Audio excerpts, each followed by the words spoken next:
आजकल हमारे देश का किसान बहुत दुखी है।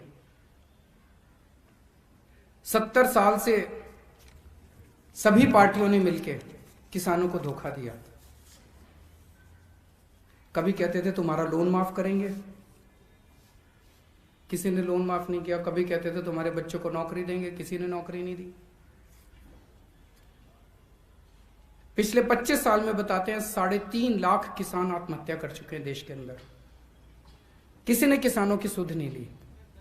और अब ये जो तीनों बिल आए हैं, ये तीनों बिल एक तरह से किसानों से उनकी खेती छीन के इन 2-4 पूंजीपतियों को सौंप देंगे। तो अब किसान के लिए अस्तित्व का सवाल हो गया कि अब अगर सड़क पे नहीं उतरेगा तो किसान ही नहीं बचेगी, और अगर किसान ही नहीं बचेगी तो बेचारा किसान जाएगा कहां? वो अपने परिवार को कैसे पालेगा? मैं कई बार सोचता हूं कि इतनी ठंड के अंदर किसान कैसे बैठे हैं। वो इसीलिए बैठे हैं क्योंकि अगर नहीं बैठेंगे तो फिर कुछ बचेगा ही नहीं उनका। 26 जनवरी को जो कुछ भी हुआ वो दुर्भाग्यपूर्ण था।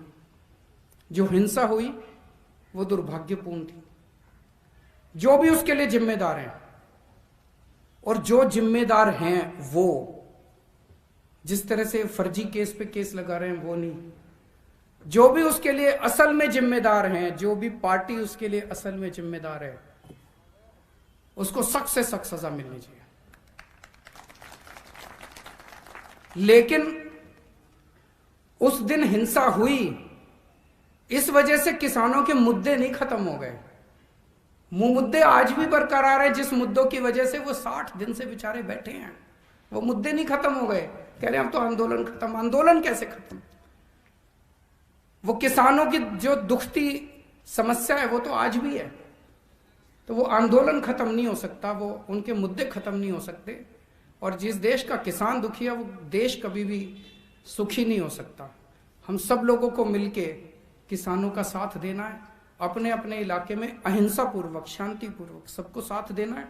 और जब भी किसानों का साथ देने जाओ, अपना झंडा, डंडा, टोपी घर छोड़ के जाना।